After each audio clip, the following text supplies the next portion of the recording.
झूठ अक्सर 4 स्टेप्स में बोला जाता है: ट्रिगर, फैब्रिकेशन, कन्फ्रंटेशन और न्यूट्रलाइजेशन। झूठ, धोखा और डिसेप्शन पकड़ने की टेक्निक आप एक साइकिल के पंक्चर लगाने वाले मैकेनिक से भी सीख सकते हो, और इसीलिए मैंने इस टेक्निक का नाम दिया पंक्चर्ड टायर टेक्निक। इस पंक्चर्ड टायर टेक्निक का इस्तेमाल बहुत बार लायर्स, चीटर्स और कई बार पुलिस इंटरोगेशंस में सस्पेक्ट्स के खिलाफ भी किया जाता है। लेकिन क्या वाकई में ऐसा पॉसिबल है कि किसी साइकिल के मैकेनिक से आप सीख पाओ कि झूठ कैसे पकड़ना है? लाइफ में ये बात बड़ी अनोखी होती है कि कई बार बहुत मुश्किल सवालों का जवाब कुछ अनरिलेटेड लोग आपको दे जाते हैं, जिनका आपके फील्ड से कोई लेना देना होता ही नहीं है। इस पंक्चर्ड टायर टेक्निक को समझने से पहले ये अंडरस्टैंडिंग बहुत ज़रूरी है कि झूठ पकड़ना जो है वो एक वॉर जीतने के बराबर होता है। अगर आप किसी कर्नल या जनरल से पूछोगे कि मुझे वॉर जीतना सिखा दो, कैसे वॉर जीती जाती है, वो आपको बंदूक चलाना सिखा सकते हैं, वो आपको वॉर की कुछ स्ट्रैटेजीज सिखा सकते हैं जिससे वॉर जीती तो जा सकती है, लेकिन अल्टीमेटली ये आपके कैपेबिलिटीज़ और आपके लक के ऊपर डिपेंड करता है कि आप वॉर जीतोगे या नहीं जीतोगे। ठीक उसी तरह से मैं आपको एक स्ट्रैटेजी सिखा रहा हूँ जिसकी मदद से आप झूठ, डिसेप्शन और धोखे को ज़्यादा एफिशिएंटली पकड़ पाओगे। इस पंक्चर्ड टायर टेक्निक की खासियत ये है कि जो लोग झूठ बोलने में जितने ज़्यादा माहिर होते हैं, ये उनके खिलाफ और बढ़िया तरीके से काम करती है। इमेजिन करो कि आप अपनी साइकिल में एक जंगल से गुजर रहे हो और बीच जंगल में आपकी साइकिल पंक्चर हो जाती है। थैंकफुली आपके पास वो सारे औजार मौजूद हैं जिससे पंक्चर लगाया जाता है। बस प्रॉब्लम एक है कि आपको पंक्चर लगाना आता नहीं है, क्योंकि आपने आज तक कभी देखा ही नहीं किसी इंसान को पंक्चर लगाते हुए। आपको कोई आइडिया नहीं है कि किस तरह से टायर को रिपेयर किया जाता है, उसमें पंक्चर ढूंढा जाता है। तो ऐसे में आप कैसे पता करोगे कि इस पूरे टायर में पंक्चर कहाँ पर है? आप टायर को घुमा घुमा के देखोगे, लेकिन पंक्चर का जो छेद है वो इतना बारीक है कि वो आपको नंगी आंखों से दिखाई नहीं दे सकता। आप मेरी बात से एग्री करोगे कि रियल लाइफ में भी धोखा नंगी आंखों से दिखाई नहीं देता। अक्सर धोखा जो है वो आपकी आंखों के सामने ही हो रहा होता है, बस वो आपको इसलिए नहीं दिखाई देता क्योंकि उस पंक्चर का जो छेद होता है वो बहुत बारीक होता है, जिसमें से हवा इतने धीरे धीरे निकलती है कि आपको महसूस नहीं होता। आप कई बार अपने आसपास सुनते भी हो कि मेरे साथ इतना बड़ा धोखा हो गया और मुझे पता भी नहीं चला। ये झूठ, फरेब और धोखा आपकी लाइफ में टायर के पंक्चर की तरह अनएक्सपेक्टेडली आता है, और ये अक्सर तब आता है जब आप बीच जंगल में होते हो और जब आप इस झूठ, फरेब को बिल्कुल भी अफोर्ड नहीं कर सकते। तो मैं आपको झूठ पकड़ने की स्ट्रैटेजी के बारे में बता रहा था। झूठ अक्सर 4 स्टेप्स में बोला जाता है: ट्रिगर, फैब्रिकेशन, कन्फ्रंटेशन और न्यूट्रलाइजेशन। सबसे पहले झूठ बोलने के लिए एक ट्रिगर चाहिए। ट्रिगर यानी कि कुछ तो कारण होगा जिसकी वजह से झूठ बोला जा रहा है। नॉर्मली ज़्यादातर लोग झूठ बोलना पसंद नहीं करते, क्योंकि झूठ बोलने में दिमाग की बहुत ज़्यादा एनर्जी लगती है। आप भी झूठ बोलना नहीं चाहते हो, अक्सर आप चाहोगे कि मैं सच बोलूं, उसमें ज़्यादा इंसान कंफर्टेबल होता है। तो झूठ बोलने के लिए एक ट्रिगर का होना ज़रूरी है। नंबर 2 है फैब्रिकेशन। फैब्रिकेशन मतलब स्टोरी को कुछ इस तरह से बिल्ड करना जिससे कि झूठ सच लगे। तीसरा स्टेप है कन्फ्रंटेशन। जब वो इंसान अपनी झूठी कहानी सच के तौर पे सुनाएगा तो ऐसा होने पर सामने वाला सवाल खड़े करेगा, और जब सवाल खड़े होंगे तो चौथी स्टेज आएगी और वो होगी न्यूट्रलाइजेशन। न्यूट्रलाइजेशन मतलब जब आप किसी झूठे इंसान से वापस से पलट के सवाल करते हो तो वो आपके पूछे हुए सवालों को न्यूट्रलाइज कर देता है, ताकि उसकी सुनाई गई फैब्रिकेटेड स्टोरी सच लगे और उस पर डाउट ना जाए। इस 4 स्टेप प्रोसेस के बाद ये जो आखिरी की 2 स्टेजेस हैं, यानी कि कन्फ्रंटेशन और न्यूट्रलाइजेशन, ये एक लूप में चलती रहती हैं। यानी कि आप उस झूठे इंसान को कन्फ्रंट करते रहते हो, आप उस पर सवाल खड़े करते रहते हो, और वो बार बार आपके सवालों को न्यूट्रलाइज करता रहता है। और ये लूप तब तक चलता रहता है जब तक उन दोनों में से एक इंसान थक ना जाए। जो इंसान थक जाता है वो हार जाता है, और अगर झूठा इंसान अपनी एनर्जी को बचाए रखता है और वो बार बार न्यूट्रलाइज करता जा रहा है कन्फ्रंटेशन को, तो वो झूठा इंसान सच्चा बन जाता है। जब भी आप किसी की बॉडी लैंग्वेज को देख करके उसके झूठ या डिसेप्शन को पकड़ने की कोशिश करते हो, तो एक बात मान के चलो कि उसको मालूम है कि आप उसको बहुत ही क्लोजली मॉनिटर कर रहे हो, जिसकी वजह से वो अपनी बॉडी लैंग्वेज को बहुत ज़्यादा मैनेज करने लग जाता है। और जब वो मैनेज कर लेता है तो आपके लिए बॉडी लैंग्वेज की जानकारी होते हुए भी बहुत मुश्किल हो जाता है कि आप उसको पकड़ पाओ, क्योंकि उसकी बॉडी में से कोई लीकेजेस आएंगी नहीं। जब भी कोई इंसान अपनी बॉडी लैंग्वेज को इतना ज़्यादा मैनेज कर लेता है कि उसकी बॉडी लैंग्वेज में किसी तरह की कोई लीकेजेस नहीं नज़र आती, जैसे कि आँखों का बहुत ज़्यादा ब्लिंक करना, चेहरे का लाल होना, या फिर बॉडी में से पसीना आना, इस तरह की लीकेजेस अगर उसकी बॉडी लैंग्वेज दे ही नहीं रही है, तो फिर आपके ब्रेन का जो अलार्म सिस्टम है वो काम ही नहीं करता, जो कि आपको अलर्ट करेगा आइडियली कि भाई इस इंसान पे डाउट करो। तो उसके लिए आपको जाना पड़ेगा पंक्चर लगाने वाले भैया के पास और उससे पूछोगे कि भैया आप मुझे ये बताओ कि पंक्चर कैसे लगाया जाता है, आप इतने बारीक से छेद को कैसे ढूंढ लेते हो जहाँ से हवा निकल रही है। तो वो पंक्चर लगाने वाला भैया आपसे बोलेगा कि देखो पंक्चर ढूंढना बहुत आसान है, उसमें आपको बस 3 ही चीज़ें चाहिए, बर्तन, पानी और हवा। आप टायर में हवा भरो और उस टायर को पानी में डुबाओ, और जहाँ पर बुलबुले निकलेंगे वहीं पर पंक्चर है। बस इसी टेक्निक से आपको पता करना है कि कोई झूठ कब बोल रहा है। देखो, पंक्चर लगाने वाले भैया ने टायर में क्या भरा था? हवा। लेकिन आप तो हवा नहीं भरोगे, आप क्या करोगे? स्टेक्स बढ़ाओगे। स्टेक्स का मतलब है कि सामने वाले का दांव पर लगा क्या है।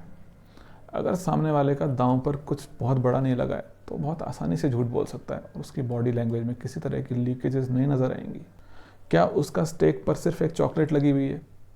क्या उसका रिलेशनशिप दांव पर लगा हुआ है, या फिर उसकी ज़मीन जायदाद दांव पर लगी हुई है? तो ये बहुत बड़ा डिसाइडिंग फैक्टर होता है कभी भी किसी की बॉडी लैंग्वेज को एनालाइज करते वक्त। किसी के स्टेक्स को आप आर्टिफिशियली भी बढ़ा सकते हो, उसको ये फील करवा करके कि वो जो कुछ भी बोल रहा है उसके कॉन्सिक्वेंसेस होंगे जिनके लिए वो खुद जिम्मेदार होगा। इस कॉन्सेप्ट को समझाने के लिए मैं आपको एक सिंपल सा एग्जांपल देता हूँ। आप कबीर नाम के एक शख्स से सवाल करते हो कि कबीर, आप कल 7 बजे शाम को कहाँ थे? कबीर एक ऐसा इंसान है जो कि ज़्यादातर झूठ नहीं बोलता, और जैसे ही आप ये सवाल करते हो वो आपको जवाब देता है कि मैं मॉल में था। लेकिन जब वो ये बोलता है कि मैं मॉल में था, उस वक्त उसकी ज़बान लड़खड़ाने लगती है, उसके आँखों का ब्लिंक रेट बढ़ जाता है और उसको पसीना आने लगता है। लेकिन अगर वही कबीर हैबिचुअल लायर है और एक दिन में वो 50 झूठ बोलता है, तो ऐसे केस में बहुत हाई चांसेस हैं कि आपके लिए पकड़ने के लिए कोई भी लीकेजेस उसकी बॉडी लैंग्वेज में से नहीं आने वाली, क्योंकि कबीर का जो माइंड है रिपीटेशंस की वजह से अब उस हाई स्टेक सिचुएशन को भी हाई स्टेक समझ नहीं रहा है, वो उसको एक कैजुअल कन्वर्सेशन समझ रहा है। तो अब आपकी जिम्मेदारी है कि आप कबीर की स्टेक्स बढ़ाइए, और इस तरह की मुश्किल सिचुएशन में आपका मेन काम ये होगा कि आप कबीर को ये महसूस करवाओ कि अब उसके लिए एक हाई स्टेक सिचुएशन शुरू होने जा रही है। आप उसको बोलोगे, कबीर मेरी बात को ध्यान से सुनना और बड़े सोच समझ के मेरी बात का जवाब देना, क्योंकि जो भी आप कुछ बोलोगे अगर वो इनएक्यूरेट निकला तो उसके कॉन्सिक्वेंसेस होंगे, जिसके लिए आप कबीर खुद ही जिम्मेदार होगे। कबीर, आप मुझे ये बताओ कि कल शाम आप 7:15 पर कहाँ थे? अगर कोई आपके सवाल को सीरियसली ले ही नहीं रहा है तो आप भूल जाओ कि आप उसकी बॉडी लैंग्वेज से उसके डिसेप्शन को पकड़ पाओगे, यानी कि सामने वाले व्यक्ति को सीरियस फ्रेम में लाना बहुत ज़रूरी है। अगर आपके सवाल को सुनकर के कबीर सीरियस मोड में आ जाता है तो ये एक इंडिकेशन है कि आपके सवाल के ज़रिए वो उस सिचुएशन को हाई स्टेक सिचुएशन समझ रहा है।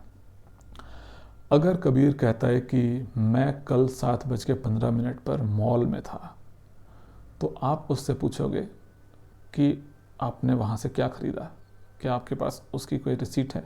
जिस तरह उस पंक्चर लगाने वाले भैया ने टायर में हवा भरी और टायर को पानी में डाल करके उसमें बुलबुले ढूंढने लगे, उसी तरह आपको उस व्यक्ति को ऐसा एहसास कराते रहना है कि ये उसके लिए एक हाई स्टेक सिचुएशन है। पंक्चर लगाने वाले भैया के पास पानी था जिसको वो टायर पर लगा रहे थे, जिससे कि बुलबुले फॉर्म हो रहे थे। आपके पास दो चीज़ें हैं, पहला स्टेक्स को बढ़ाना और दूसरा आपके पास है सवाल। स्टेक्स हवा है और वो जो पानी था उनके पास, आपके पास सवाल है। किसी भी हाई स्टेक सिचुएशन में पूछे गए वैलिड सवाल व्यक्ति की बॉडी लैंग्वेज में लीकेजेस दिखाने लगते हैं। ठीक उसी तरह जिस तरह उस पंक्चर लगाने वाले भैया के टायर में बुलबुले दिखाई दे रहे थे। नॉर्मली जब कोई इंसान किसी झूठ को बिल्ड करता है तो वो उसके लिए एक तैयारी करता है कि मैं यहाँ से स्टोरी को शुरू करूँगा और यहाँ पर लाके ख़त्म करूँगा। लेकिन अगर आप उस व्यक्ति को ये पूछो कि आप इसी कहानी को उल्टे ऑर्डर में समझा सकते हो, जो सच्चा इंसान होता है उसके दिमाग में रीसेंसी इफेक्ट होता है, यानी कि जो बात सबसे आखिर में हुई होती है उसकी लाइफ में, वो उसको बहुत अच्छे से याद होती है। लेकिन जब आप एक झूठे इंसान से बोलते हो कि रिवर्स ऑर्डर में अपनी कहानी सुनाओ, तो उसके लिए काफ़ी तकलीफ होती है, क्योंकि वो तो उसकी प्रिपरेशन करके ही नहीं आया है। वो सीधी स्टोरी सुनाता है। उल्टी स्टोरी सुनाने में उसके दिमाग में कॉग्निटिव लोड बढ़ता है, और झूठ अपने आप में ही एक कॉग्निटिव डिमांडिंग टास्क होता है। यहाँ पर पहले ही वो झूठ बोल करके अपने दिमाग में लोड लेकर के आपके सामने आया है, अब आपने उसके दिमाग में लोड और बढ़ा दिया उसको ये बोल करके कि अपनी कहानी को उल्टे ऑर्डर में समझाओ। अब जब आपने इतने स्मार्टली उसके दिमाग का कॉग्निटिव लोड बढ़ा दिया है, तो इस कंडीशन में उसके लिए फर्स्ट प्रेफरेंस बॉडी लैंग्वेज को मैनेज करना नहीं होगी, बल्कि अपने झूठ को प्रोटेक्ट करना होगा। और ऐसे में उसकी बॉडी लैंग्वेज में लीकेजेस स्टार्ट हो जाएंगी, जो कि आपको चाहिए थी। स्टेक्स बढ़ाने का बहुत अच्छा एक तरीका होता है, और वो होता है कि उस सिचुएशन में किसी अथॉरिटी को इन्वॉल्व कर देना।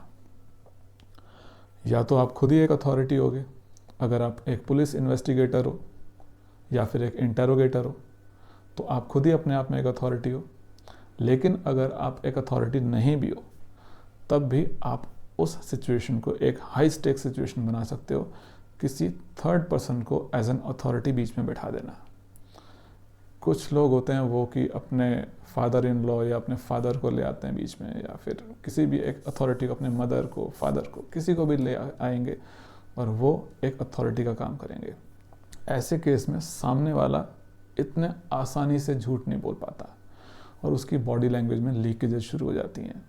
अगर आप किसी को बोलोगे कि ये जो आप बोलोगे ना, ये मैं अपने पापा को बोलूँगा, मैं अपनी मम्मी को बोलूँगा, मैं अपने मदर इन लॉ को बोलूँगा, मैं अपने फादर इन लॉ को बोलूँगी, तो फिर ऐसे केस में अथॉरिटी बीच में आ रही है, जिसकी वजह से बॉडी लैंग्वेज में लीकेजेस स्टार्ट होंगी। और अथॉरिटी की इन्वॉल्वमेंट को इंसान का दिमाग एक हाई स्टेक सिचुएशन समझता है, और उसको ये लगता है कि अगर मैंने यहाँ पर कुछ गड़बड़ करी तो मुझे उसकी पनिशमेंट मिल सकती है। और जहाँ पर भी रिस्क होता है वहाँ पर इंसान का कंट्रोल टूटता है। कंट्रोल टूटने की वजह से उसकी बॉडी लैंग्वेज में लीकेजेस आने शुरू हो जाती हैं।